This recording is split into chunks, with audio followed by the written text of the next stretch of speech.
सभी दाना सयाणु दीदी, भोली चाचा, बड़ियों तय मेरू प्रणाम। मां गंगा के सानिध्य में बसे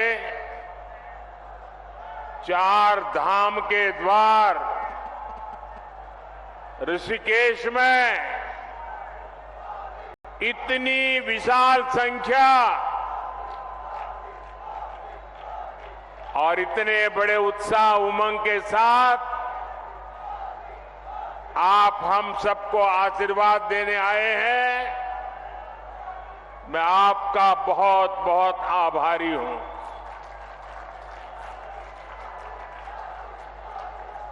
मैं उत्तराखंड आता हूं तो आपसे आशीर्वाद मांगने के साथ ही आप सभी परिवारजनों के साथ पुरानी यादें भी ताजा कर लेता हूं।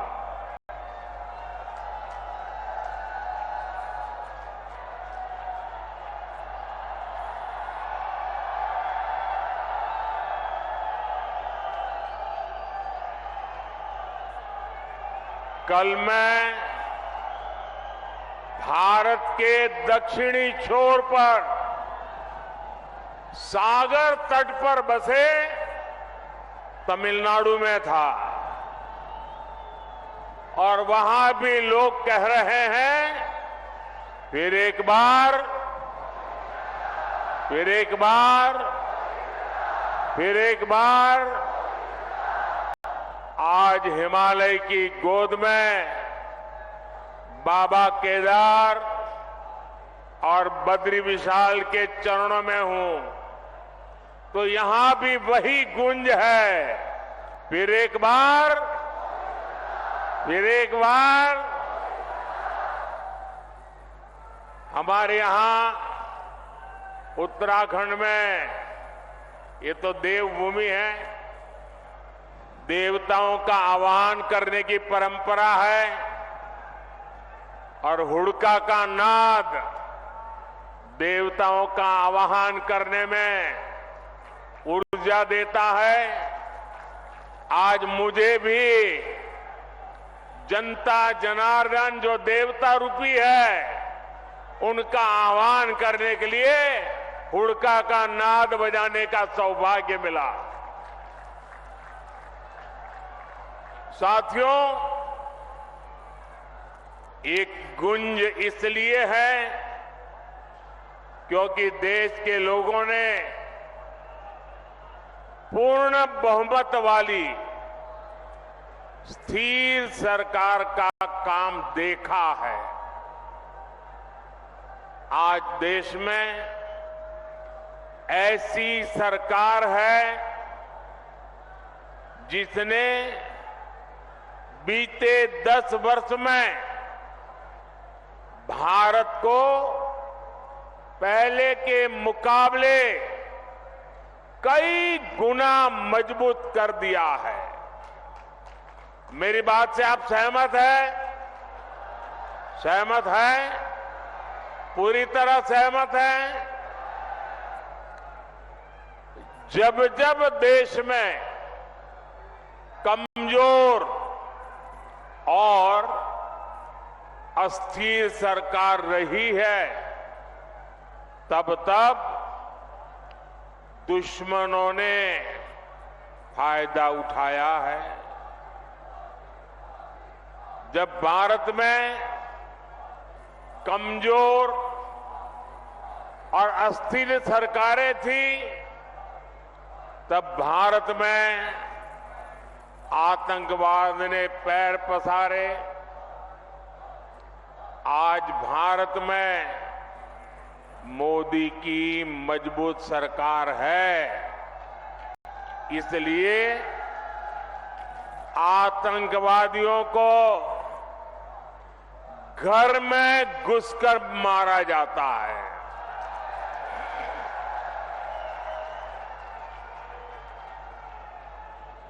आज भारत में मजबूत सरकार है, इसलिए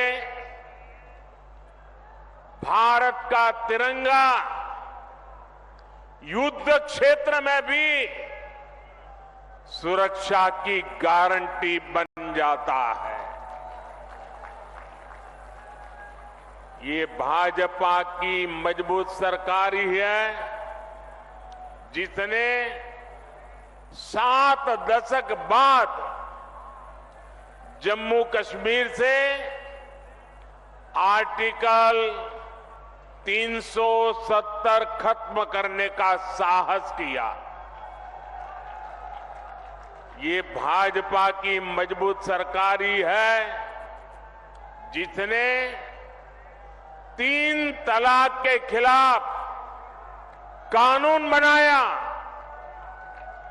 ये भाजपा की मजबूत सरकार है जिसने महिलाओं को लोकसभा विधानसभा में आरक्षण दिया। ये भाजपा की मजबूत सरकार ही है जिसने सामान्य वर्ग के गरीबों को भी 10% आरक्षण दिया। साथियों, कांग्रेस की सरकार होती तो 1 रैंक 1 पेंशन कभी भी लागू नहीं होता। मोदी ने ये गारंटी दी थी और इसे पूरा करके दिखाया। ये कांग्रेस थी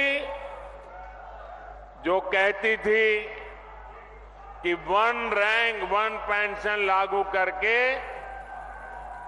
हम पूर्व सैनिकों को 500 करोड़ रुपए देंगे। ये मोदी है जिसने 1 रैंक 1 पेंशन लागू करके पूर्व सैनिकों को 1 लाख करोड़ रुपए से ज्यादा उनके बैंक खाते में पहुंचा दिए हैं।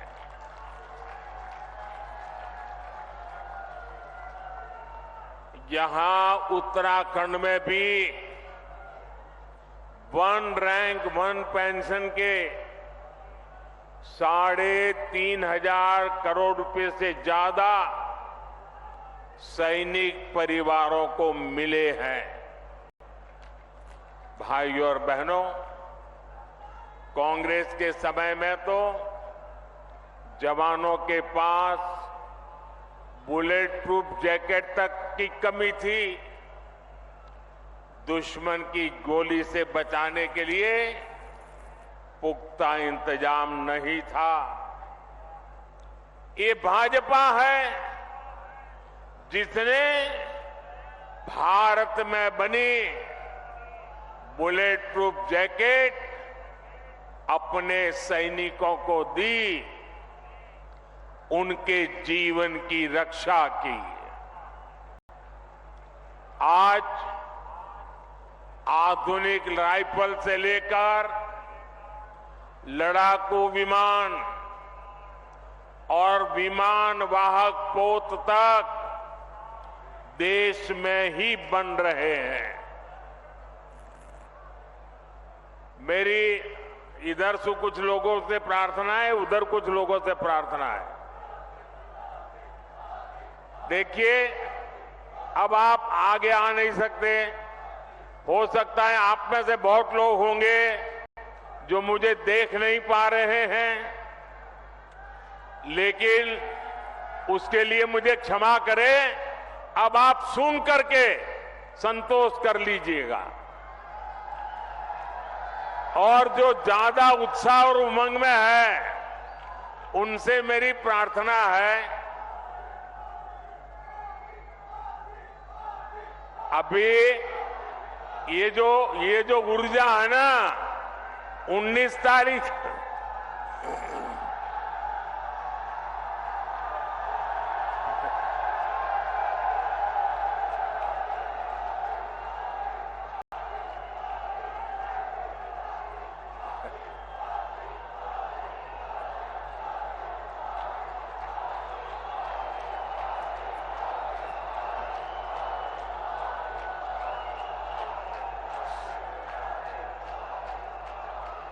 साथियों, ये जो ऊर्जा है ना, वो 19 तारीख तक हमें काम में लगाए रखनी है।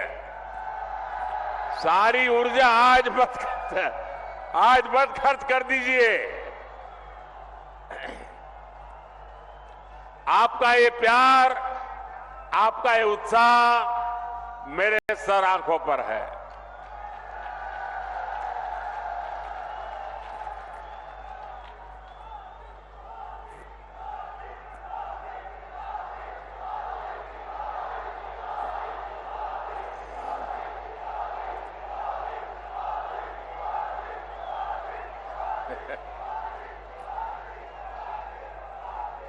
अगर आप इजाजत दें तो मैं बोलना शुरू करूं।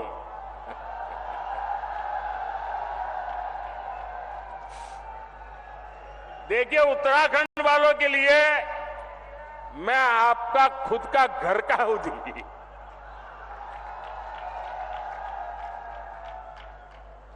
मैं यहां बैठे बैठे सब पुराने चेहरे देख रहा था।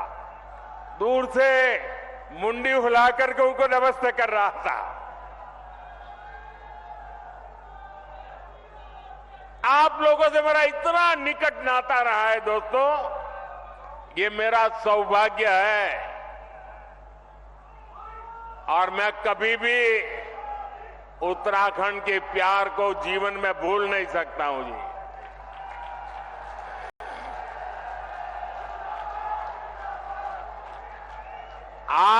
आप अगर मुझे अनुमति दे तो मैं बोलना शुरू करूं,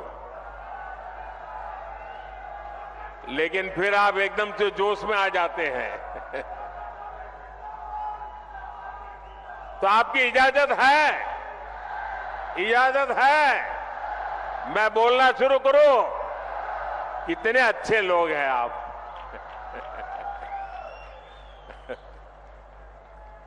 देखिए साथियों, कांग्रेस की कमजोर सरकार सीमाओं पर आधुनिक इंफ्रास्ट्रक्चर नहीं बना पाई।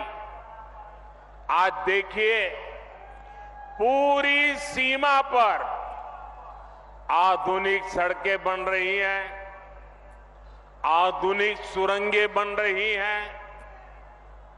साथियों, कुछ साल पहले बाबा केदार के दर्शन के बाद मेरे मुंह से अचानक ही निकला था कि ये दशक उत्तराखंड का दशक है।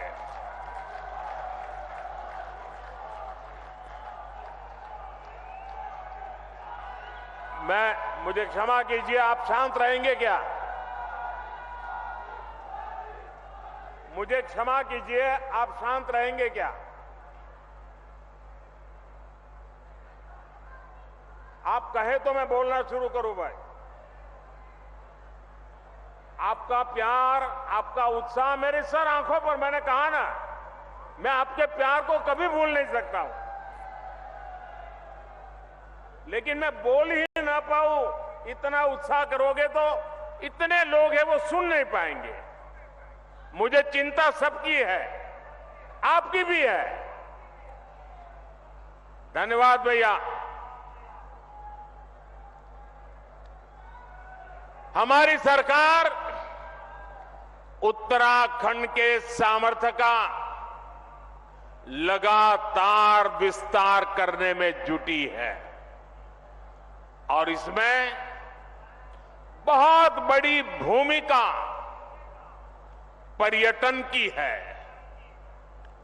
यात्रा की है, यात्रा धामों की है। ऋषिकेश तो आसपास के कई राज्यों के लिए, वहां के लोगों के लिए पर्यटन का सबसे महत्वपूर्ण केंद्र है।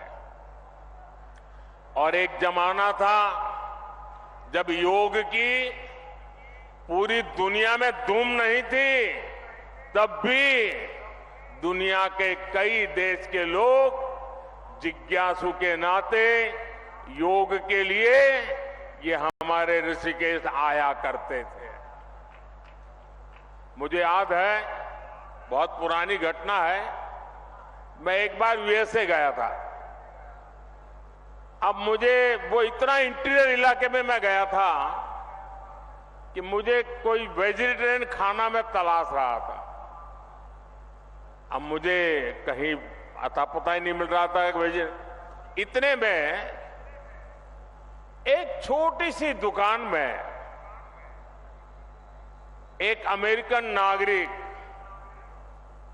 छोटी दुकान लेके बैठा हुआ था, लेकिन उसके गले में 3-4 रुद्राक्ष की मालाएं थी। तो मैं उसके पास चला गया, तो उसने भी नमस्ते करके मुझे मेरा स्वागत किया। फिर मैंने उसको मेरी कठिनाई बताई, तो उसने कहा आप चिंता मत कीजिए, मैं वेजिटेरियन हूं, मैं आपके लिए कोई प्रबंध करता हूं। और उसने मुझे अपने तरीके से कुछ वेजिटेरियन बना के खिलाया। और उस समय मेरी उससे बातें हुई कि आपने सब कहां से सीखा है ये माला वाला? तो बोले मैं बहुत सालों से ऋषिकेश जाता आता रहता हूं, बस उसी के कारण मेरी जिंदगी में ये बदलाव आया है। ये ताकत है इस भूमि की, ये सामर्थ्य है इस भूमि का। भाइयों बहनों, पर्यटन के क्षेत्र में कोई ऐसा एडवेंचर टूरिज्म हो तो हमारा उत्तराखंड है। राफ्टिंग करना हो युवाओं को यहां है, कैंपिंग करना हो दिलचस्पी अगर उसमें है तो यहां पर है, या फिर आध्यात्म और योग में रुचि रखने वाले व्यक्ति हो, ऋषिकेश आकर हर कोई आनंद से भर जाता है।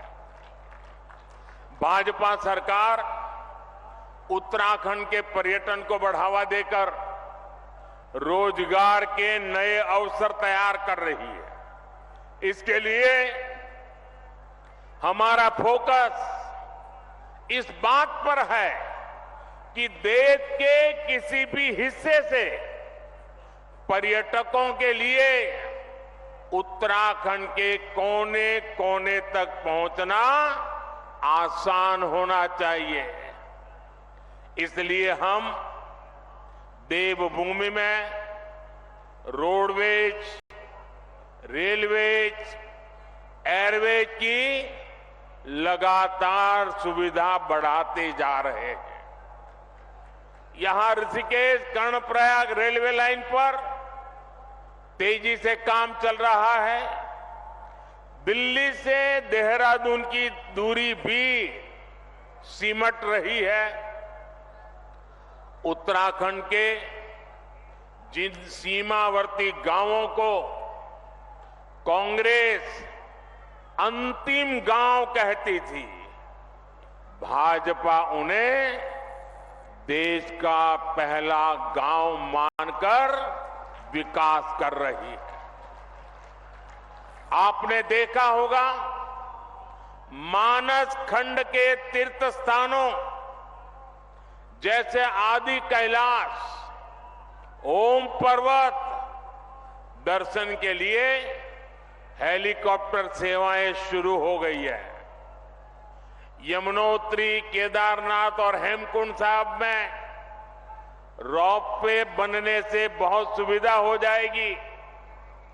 सड़क के रास्ते जो दूरी तय करने में कई घंटे लगते थे, उसे कुछ ही समय में पूरा कर लिया जाएगा। 4 धाम परियोजना के तहत केदारनाथ, बद्रीनाथ, गंगोत्री और यमुनोत्री को लगभग 900 किलोमीटर लंबे हाईवे से जोड़ा जा रहा है। इन सब प्रयासों से श्रद्धालुओं को उत्तराखंड पहुंचने में काफी आसानी हो जाएगी। ये इसलिए हो रहा क्योंकि भाजपा की नीयत सही है, और जब नीयत सही होती है तो नतीजे भी सही मिलते हैं। साथियों, 2027 तक केदारनाथ में एक साल के भीतर करीब 5 लाख श्रद्धालुओं को पहुंचने का रिकॉर्ड था। पिछले वर्ष करीब 20 लाख यात्री केदारनाथ के दर्शन के लिए आए। अगर पूरी 4 धाम यात्रा की बात करें तो पिछले वर्ष 55 लाख से ज्यादा श्रद्धालुओं ने उत्तराखंड की यात्रा की। पिछले वर्ष ही मैंने मानस खंड में आदि कैलाश और ओम पर्वत की यात्रा की थी। लोगों को हिमालय में स्थित ऐसी अलौकिक जगह को देखने का अवसर मिला, तब वहां भी सैकड़ों यात्री पहुंचने लगे हैं। पर्यटन का ये विस्तार सिर्फ एक सेक्टर का विस्तार नहीं है। पर्यटन बढ़ने का मतलब है रोजगार के ज्यादा से ज्यादा अवसर। साथियों, उत्तराखंड में हो रहे इस विकास ने अब पलायन की खबरों को बीते दिन की बात बता दिया है। अब उत्तराखंड के स्टार्टअप की खबरें आती हैं। उत्तराखंड के नौजवानों ने 1000 से अधिक स्टार्टअप रजिस्टर किए हैं। इसमें भी लगभग आधे यानी करीब 500 स्टार्टअप्स उत्तराखंड में हमारी बेटियां उसका नेतृत्व कर रही है। गर्व होता है इन बातों से। मुद्रा योजना से लाखों नौजवानों को बिना गारंटी के ऋण मिले हैं। ये पैसा टूरिज्म से जुड़े हुए काम जैसे होम स्टे, गेस्ट हाउस, दुकान, ढाबा, बहुत बड़ी मात्रा में इसे बनाने में ये धन काम आ रहा है। जब कांग्रेस की सरकार थी तो गरीब का, नौजवान का पैसा बिचौलिए खा जाते थे। भाजपा सरकार लोगों के हक का पैसा सीधे उनके बैंक खाते में ट्रांसफर कर रहा है। उत्तराखंड के किसानों को पीएम किसान सम्मान निधि का 2600 करोड़ रुपए से अधिक उनके खाते में जमा हो चुके हैं। कांग्रेस की सरकार होती तो ये सब कुछ लूट जाता। ये लूट मोदी ने बंद की है और इसलिए मोदी पर उनका गुस्सा 7वें आसमान पर है और इसलिए कुछ भी बोलते जा रहे हैं। और जब मैं कहता हूं, जब मोदी कह रहा है भ्रष्टाचार हटाओ, तो वो कह रहे हैं भ्रष्टाचारी बचाओ। आप मुझे बताइए साथियों, भ्रष्टाचार हमारे देश के लिए विनाशक है कि नहीं है? आपके लिए विनाशक है कि नहीं है? भ्रष्टाचार खत्म होना चाहिए कि नहीं होना चाहिए? इस देश को भ्रष्टाचार से मुक्ति मिलनी चाहिए कि नहीं मिलनी चाहिए? क्या मेरे जैसे व्यक्ति ने ईमानदारी से कोशिश करनी चाहिए कि नहीं करनी चाहिए? इसलिए कितनी ही मुसीबतें झेलनी पड़ी, आपके आशीर्वाद बने रहेंगे ना? आपके आशीर्वाद बने रहेंगे ना? ये आपके आशीर्वाद है कि मैं इतनी बड़ी लड़ाई लड़ रहा हूं।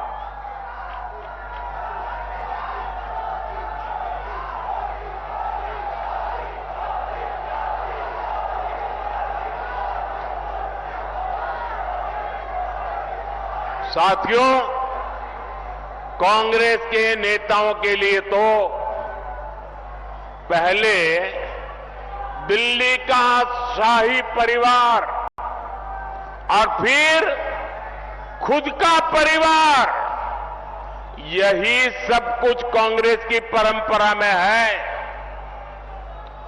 लेकिन मोदी के लिए तो आप सभी, मेरा भारत ही मेरा परिवार है। भाइयों बहनों, मेरी जिंदगी के महत्वपूर्ण कालखंड मैंने इस देवभूमि में बिताया है। मैंने खुद देखा है, गढ़वाल हो या कुमाऊं, माताओं बहनों का पूरा समय लकड़ी, पानी और पशुओं के चारे के इंतजाम में ही खप जाता था। अपनी बहनों की इन्हीं समस्याओं को देखते हुए हमने घर घर सस्ता सिलेंडर पहुंचाया।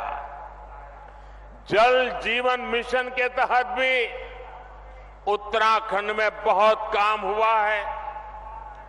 2019 तक उत्तराखंड में 10 में से 9 परिवार के पास ही 100 में से 9 परिवार के पास ही ये पानी की स्थिति थी। यानी एक प्रकार से 10 में से 1 के पास सुविधा थी। आज स्थिति बदल गई है। आज उत्तराखंड में 10 में से 9 परिवारों के घर में नल से जल आता है। आपको जब राशन के लिए, दवा के लिए भी चिंता की जरूरत नहीं रही। आने वाले 5 साल तक मुफ्त राशन मिलता रहेगा। अस्पताल में मुफ्त इलाज मिलता रहेगा। यहां उत्तराखंड को एम्स की सुविधा मिली है। गांव-गांव अच्छे अस्पताल, आयुष्मान आरोग्य मंदिर बन रहे हैं। धामी जी और उनकी सरकार इन सारी बातों के लिए बहुत मेहनत करके शानदार काम कर रही है। भाइयों और बहनों, कांग्रेस विकास और विरासत दोनों की विरोधी है। उत्तराखंड का कोई निवासी ये नहीं भूल सकता कि कांग्रेस ने प्रभु राम के अस्तित्व पर सवाल उठाए हैं। ये कांग्रेस ही है जिसने पहले राम मंदिर का विरोध किया। जितने अड़ंगे डाल सकते थे डाले, अदालत में भी रुकावटें करने की कोशिश की, लेकिन राम मंदिर बनाने वालों ने कांग्रेस के सारे गुनाह माफ करके उनके घर जाकर के उनको निमंत्रण दिया। लेकिन इनका दिमाग कैसा है पता नहीं, घर जाकर के निमंत्रण दिया गया था, प्रभु राम के प्राण प्रतिष्ठा का अवसर था, उन्होंने उसका भी बहिष्कार कर दिया। और अब तो कांग्रेस ने प्रण लिया है, सार्वजनिक रूप से घोषणा की है कि हिंदू धर्म में जो शक्ति है उसका विनाश करेंगे।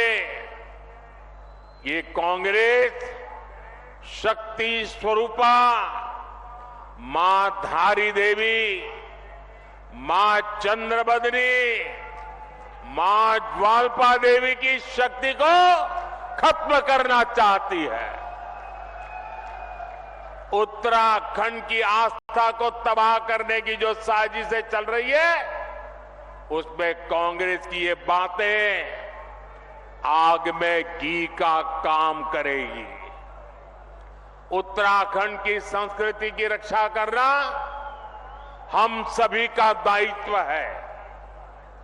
आपको भूलना नहीं है, ये वही कांग्रेस है जो कहती रही है कि हर की पौड़ी में वो मां गंगा के किनारे पर हर की पौड़ी नहीं है। ये क्या कहते हैं, एक नहर के किनारे बसी है। अब ये गंगा जी के अस्तित्व पर सवाल उठा रहे हैं। इन्हें उत्तराखंड के लोग सबक सिखा करके रहेंगे। साथियों, ये हमारा उत्तराखंड की पहचान ब्रह्म कमल से जुड़ी हुई है। ये धरती ब्रह्म कमल की धरती है और इसलिए इस बार भी यहां पूरी शान से पंच कमल खिलने चाहिए। खिलेंगे, पांचों कमल खिलेंगे। और भाइयों बहनों, ये पांचों कमल इसलिए खिलाने हैं क्योंकि हम विकसित भारत का संकल्प लेके चले हैं और विकसित भारत के संकल्प के लिए विकसित उत्तराखंड ये हमारी प्राथमिकता है। और भाइयों बहनों, इस काम के लिए मेरा पल पल आपके नाम है। मेरा पल पल देश के नाम है और मेरी गारंटी है 24/7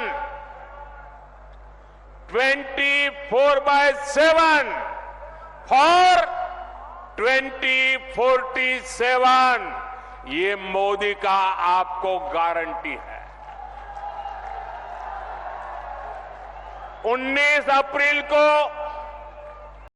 टिहरी गढ़वाल से बहन माला राज लक्ष्मी शाह, गढ़वाल से भाई अनिल बलूनी और हरिद्वार से भाई त्रिवेंद्र जी को हमें विजयी बनाना है। लेकिन मेरी अपेक्षा ज्यादा है। इस चुनाव में मेरी यही चुनौती है आपको, पुराने सारे रिकॉर्ड तोड़ने हैं। हर पोलिंग बूथ को जीतना है। जीतोगे? अपना पोलिंग बूथ जीतोगे? अच्छा, चुनाव का काम तो करोगे ही करोगे, मेरा काम करोगे? जरा बताइए ना, करोगे? मेरा काम है पर्सनल, चुनाव वाला काम नहीं है। करोगे? ये मोदी का काम है, करोगे? देखिए, हमारे यहां देवताओं का महिमा होता है और ये नवरात्रि का पर्व चल रहा है। रामनवमी भी आने वाली है, काम करोगे? मेरा एक काम करोगे? गांव-गांव जाकर के सभी देवताओं के सामने मेरी तरफ से माथा नमा करके प्रणाम करना है। करोगे? दूसरा काम, घर घर जाना है और हर घर जाकर के सभी बड़े बुजुर्गों को कहना है कि मोदी जी ऋषिकेश आए थे, और मोदी जी ने आपको प्रणाम भेजा है, राम राम कहा है। ये मेरा राम राम पहुंचाओगे, मेरा प्रणाम पहुंचाओगे? जब घर घर जाकर के माता बहनों बुजुर्गों को मेरा प्रणाम कहोगे तो वो मुझे आशीर्वाद देंगे, और वो आशीर्वाद मेरे लिए ऊर्जा है, मां भारती की सेवा करने की ऊर्जा है। वो आशीर्वाद आपके लिए जीने की, आपके लिए जूझने की, आपके लिए जीवन खपाने की बहुत बड़ी प्रेरणा है। और इसलिए घर घर जाकर जरूर बताइए मोदी ऋषिकेश आए थे और आपको राम राम कहा है। कहोगे? कहोगे? अपने मोबाइल की फ्लैश लाइट चालू करके इस बात को आप जरा अनुमोदन दीजिए।